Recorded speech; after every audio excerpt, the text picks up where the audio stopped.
बांग्लादेश की उल्टी गिनती शुरू हो चुकी है। बांग्लादेश में कब्जा होने वाला है।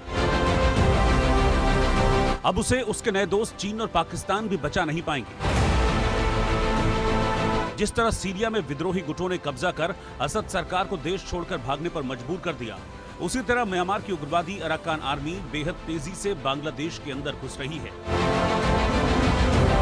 वो एक के बाद एक बांग्लादेश की जमीन पर कब्जे कर रही है। शेख हसीना के देश छोड़ने के बाद से बांग्लादेश में उथल पुथल की हालत है। यहाँ के हालात दिन ब दिन और नाजुक होते जा रहे हैं। कट्टरपंथी भीड़ सड़क पर तांडव कर रही है। हिंदुओं के साथ अत्याचार की तस्वीर अब आम हो चुकी है। उन्हें पीटा जा रहा है, उनके घर जलाए जा रहे हैं, मंदिर तोड़े जा रहे हैं, उनका सामान लूटा जा रहा है। लेकिन यूनुस सरकार को यह नजर नहीं आ रहा। बांग्लादेश में चुनाव का ऐलान भी मोहम्मद यूनुस ने तख्ता पलट के 4 महीने बाद किया है। যদি অল্প কিছু সংস্কার করে ভোটার তালিকা নির্ভুলভাবে তৈরি করার ভিত্তিতে নির্বাচন সম্পন্ন করতে হয়, তাহলে 2025 সালের শেষের দিকে নির্বাচন অনুষ্ঠান হয়তো সম্ভব হবে। কেননা এই দুটি কমিশনের সুপারিশের উপর প্রধানত নির্ভর করছে আমাদের আগামী নির্বাচন প্রস্তুতি ও তারিখ। लेकिन यूनुस ने बहुत देर कर दी है, क्योंकि वो चौतरफा घिर गए हैं।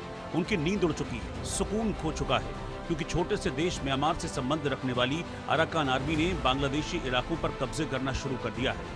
क्या है ये अराकान आर्मी? बांग्लादेश के इलाकों में ये क्यों कब्जे कर रही है? बांग्लादेश से इसकी दुश्मनी क्या है?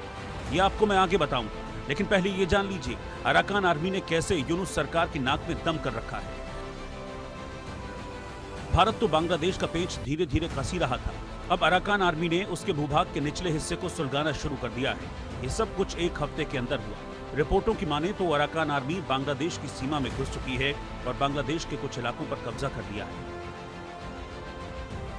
म्यांमार की उग्रवादी अराकान आर्मी ने बांग्लादेश के टेकनाफ इलाके के कुछ हिस्सों पर कब्जा कर लिया।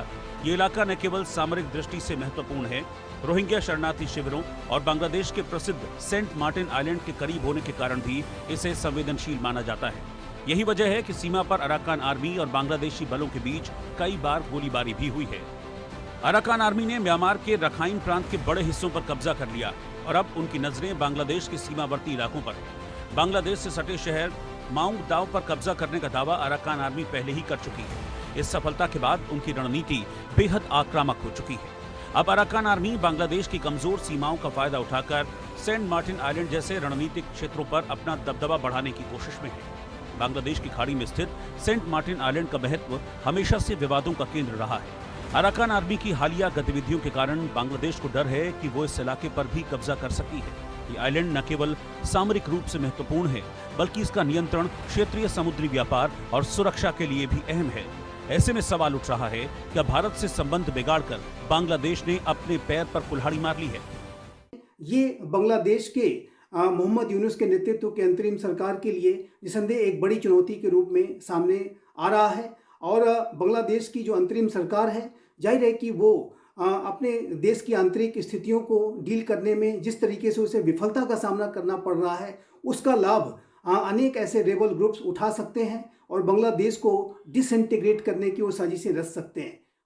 भारत म्यांमार सीमा का संकट रोहिंग्या शरणार्थियों के मुद्दे से भी जुड़ा है। अराकान आर्मी का आरोप है, रोहिंग्या शरणार्थी शिविरों में कट्टरपंथी संगठन RSO और ARSA सक्रिय हैं, जो बांग्लादेश और म्यांमार दोनों देशों के लिए खतरा बने।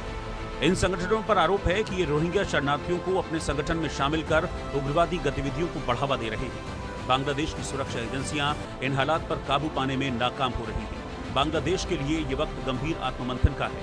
उसे न केवल अराकान आर्मी के हमलों से निपटना होगा, बल्कि रोहिंग्या शिविरों में पनप रहे कट्टरपंथ को भी खत्म करना होगा। यूनुस सरकार ऐसा करने में फेल होती है तो बांग्लादेश एक बार फिर क्षेत्रीय अस्थिरता के केंद्र में आ सकता है। ऐसे में सवाल उठता है, जो बांग्लादेश कुछ हजार उग्रवादी वाली अराकान आर्मी को नहीं रोक पा रहा, वो किस दम पर हिंदुस्तान को आंख दिखा रहा है? बहरहाल बांग्लादेश बुरी तरह फंस चुका है और अब उसे एक बार फिर भारत की शरण में आना ही पड़ेगा। नहीं तो कहीं ऐसा ना हो कि बहुत देर हो जाए और मोहम्मद यूनुस का हाल भी असद जैसा हो जाए।